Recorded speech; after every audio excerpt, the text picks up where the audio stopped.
Global star already Ram Charan ఉన్నారు కదా, ఇప్పుడు ఓల్డ్ స్టార్ అయిపోతారు మహేష్ బాబు గారు అయితే ఖచ్చితంగా.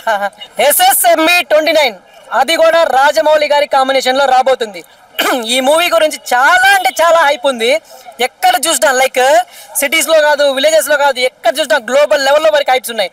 ఎందుకంటే నాకు ఎప్పుడు అనిపించింది అంటే, మా నాన్నగారు ఒకరోజు అన్నారు, అరే మహేష్ బాబు గారి సినిమా రాబోతుంది, అది కూడా రాజమౌళితో నెక్స్ట్ తీయబోతున్నాడు, చాలా అంటే చాలా మంచిగా ఉండబోతుందండి. నాకు అప్పుడే అనిపించింది, అరే వీళ్ళకి కూడా తెలుసా ఇంత రేంజ్లో ఇంత హైప్ ఉందా అనేసి. ఎందుకంటే రాజమౌళి గారు నార్మల్గానే నేషనల్ లెవెల్లో తీశారు, సక్సెస్ అయ్యారు, మన తెలుగు వాళ్ళ సత్తా దేశమంతా చాటి చెప్పారు. అలాంటిది ఇప్పుడు గ్లోబల్ లెవెల్ అంటున్నారు.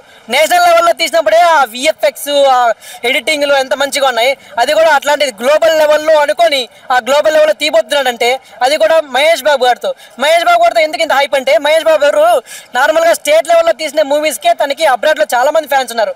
అమెరికాలో చూసుకుంటే తన అంటే పిచ్చిగా ఉన్నారు చాలా మంది. అలాంటి పర్సన్ ని తీసుకొని గ్లోబల్ మూవీ అది కూడా రాజమౌళి గారితో తీస్తున్నారంటే చాలా అంటే చాలా హైప్ ఉంది దీనికైతే.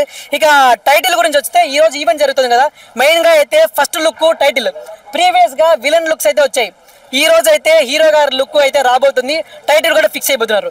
దీనిలో చూసుకుంటే టైటిల్ 2 అనుకుంటున్నారు, ఫస్ట్ అయితే 3 అనుకున్నారు, సంచారి, వారణాసి, తర్వాత గరుడ.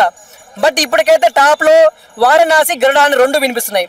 ఈ టైటిల్స్ లో ఏది బాగుంటుంది అని నేను అనుకుంటున్నానంటే, నాకు తెలిసి గరుడ బాగుంటుంది, గరుడ ది వైల్డ్ ట్రావెలర్ అని అనుకుంటే బాగుంటుంది. ఎందుకంటే తను మహేష్ బాబు గారి లైక్ ఆ న్యూస్ చూస్తుంటే తన మూవీ ఎలా ఉండబోతుంది అంటే, తను ఒక ట్రావెలర్ లాగా ఉండొచ్చు, ట్రావెలింగ్ చేస్తూ తను విలన్స్ ని ఎదుర్కోవచ్చు అనిపిస్తుంది. సో గరుడ కూడా అలాగే ఉంటుంది కదా, అదొక కింగ్, లైక్ పక్షుల్లోనే కింగ్, కింద కూడా కాకుండా ఆకాశం మేఘాలపైనే తిరుగుతూ ఉంటుంది, వర్షాన్ని కూడా దాటి ఎగురుతుంది, ఎక్కడ వేట కావాలని అక్కడి నుంచి సైగ్గా వచ్చి వేట పెట్టుకుంటుంది. సో మహేష్ బాబు కూడా తన క్యారెక్టర్ కూడా అలాగే ఉండబోతుంది, గరుడ అలాగే. సో క్యారెక్టర్కి ఆ మూవీకి ఆ టైటిల్ పెడితే బాగుంటుంది అనిపిస్తుంది నేనైతే. అదే ఉంది, ఇంకా 24 మూవీ ఉంది కదా, అది కూడా అలాగే ఉంది.